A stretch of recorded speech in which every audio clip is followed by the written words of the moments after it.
여러분, 제발 쉬운 투자를 하셔야 합니다. 투자자에게는 기회비용이라는 것이 매우 중요합니다. 수익은 낮게, 리스크는 더 낮게 가져가라는 말입니다. 부동산 상승 중반 이후 사업 시행 인가도 나지 않은 재개발, 재건축에 1억 천금을 꿈꾸며 진입하는 행위. 물론 해당 정비 사업이 신속하게 진행되면서 일사천리로 2, 3년 안에 마무리될 수 있으면 얼마나 좋겠습니까? 그러나 현실은 그렇지가 않습니다. 늘 재개발, 재건축은 현재와 같은 시점에서 내 눈앞에는 달콤한 열매처럼 보일 겁니다. 남이 수억씩 벌었으니 나도 단기간에 만회를 해야겠다, 이 생각부터 들기 때문이죠. 그런데 갑작스럽게 찾아온 경기 변동으로 사업 추진이 원활하게 진행되지 않으면 물릴 확률이 크다는 거죠. 그런데 내가 자금력이 튼튼하기 때문에 물리기만 하면 좋을 텐데, 자금이 한정되어 있다면 더 좋은 투자처를 고를 수 있는 투자자에게 가장 중요한 기회비용을 날릴 수 있다는 겁니다. 그러니 꼭 명심하시기 바랍니다. 안녕하세요, 재테크일련 존쌤입니다. 오랜만에 지방부동산에 대해서 이야기 드리려고 합니다. 일단 요즘 제가 부동산 흐름에 대해서 말씀을 잘 못 드린 점에 대해서는 죄송하다는 말씀부터 드리고요. 워낙 부동산 뉴스가 핫하다 보니 거의 사회 섹터면이나 마찬가지일 정도로, 그리고 예능보다 더 재미있고 분노를 유발하기 때문에 최근까지 제가 뉴스 위주로 전달해 드렸던 이유이기도 합니다. 그러니 너무 노여하지는 마시기 바랍니다. 저는 부동산 투자에 대한 신념은 누구보다도 확고하기 때문에 부동산에 저와 다른 이념을 불어넣는 기타 다른 사람과는 다르다는 점 강조해 드리고 싶습니다. 그럼 본론을 말씀드리기 전에 구독과 좋아요 부탁드립니다. 자, 이번 시간에는 전국광역시 입주 물량에 대해서 말씀드리겠습니다. 참고로 저는 주기적으로 광역시의 중개사무소 소장님들과 통화를 하면서 지역 동향을 살펴보고 있습니다. 주선생은 단순 수치만 이야기하고 모든 것은 뇌피셜이다, 이렇게 이야기하시는 분도 계십니다. 그런데 그 말 솔직히 다 맞습니다. 그 말에 대해서 저는 반박하고 싶지도 않고 인정하는 부분입니다. 그런데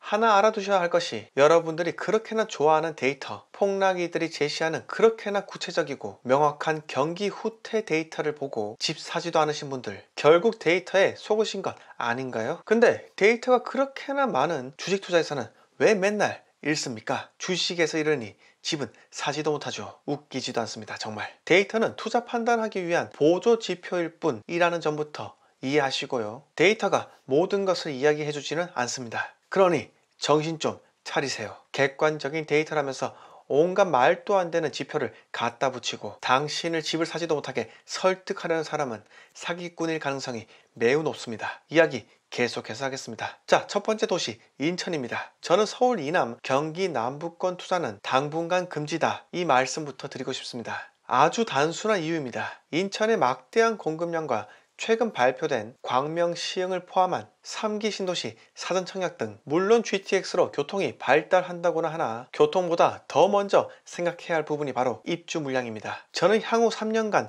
인천의 83,000세대 세대수가 기존 대비 11%나 증가하는 점, 이 두 가지 점으로 인해 오직 내 집 마련이 아니라면 갭 투자로 하나 더 취득하는 것은 위험하다고 생각합니다. 그래서 인천은 패스입니다. 두 번째 도시는 대전입니다. 여러분들이 아시다시피 대전은 상당히 많이 올랐습니다. 바로 이웃 동네에 행정 수도라 불리는 세종시가 있어서 그 시너지 효과가 상당히 막강했죠. 전국에서 상승률 하나만큼은 유명했고, 특히 규제로 묶였음에도 불구하고 오히려 신고가를 갱신하는 둔산동 크로버 아파트와 상대동 일대 트리플시티, 그리고 복용동 아이파크시티 등 평당 3천만 원에 돌입한 지도 올해입니다. 그만큼 대전 부동산은 지금 매우 상당히 핫합니다. 전국이 규제 지역이니 더 이상의 규제가 통할 리가 만무한 거죠. 그런데 대전에 한해서만 입주 물량을 보면은 향후 3년간 1만 8천 세대로 세대수가 5.1% 증가하기 때문에 이 정도 입주 물량은 충분히 수용 가능할 거라 생각이 들지만, 옆 동네 세종시 3년간의 입주 물량 11,290세대와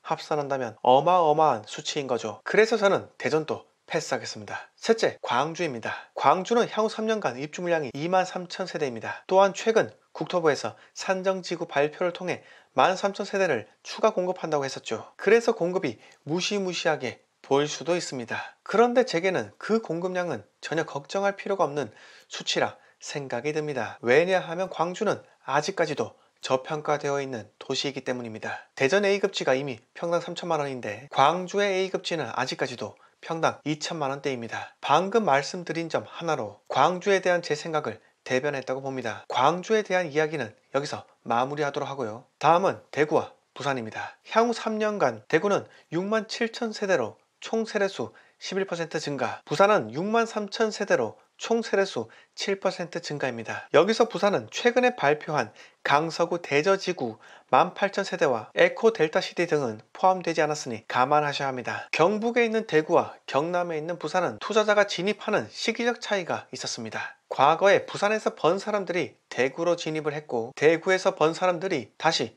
부산으로 진입하는 현상이 발생되었기에 저는 이 두 개 지역을 분리해서 보기보다는 같이 보는 편이 오히려 투자자의 움직임을 예측하는데 유리하고 쉬울 것이라 생각이 듭니다. 저는 대구 부산은 실거주가 아니라면 지금 갭투자하는 것은 리스크가 있다고 생각을 합니다. 특히 부산은 전세가율이 매매가 대비 상당히 낮기 때문에 이처럼 과다한 입주 물량이 풀리는 시기를 매우 조심해야 합니다. 그러니 대구 부산은 패스. 자, 마지막 울산입니다. 울산은 향후 3년간 1951세대입니다. 총 세대수 대비 4.1% 증가하는 것이고요. 쇠퇴하는 산업도시 울산에 만 세대 공급이라뇨, 너무 많은 수치가 아닌가요? 그런데 여러분, 타도시도 마찬가지이지만 울산은 실제 입주 물량 수치에 다운 2지구 같은 도시개발지구 공급 물량은 포함조차 되지 않았습니다. 다만 다행인 점은 제가 볼 때는 2023년 상반기까지는 분위기가 좋을 것이라 보고 울산 동구와 북구는 비규제 지역이라는 점을 감안했을 때 아직 실거주와 투자적 가치는 충분히 남아있다고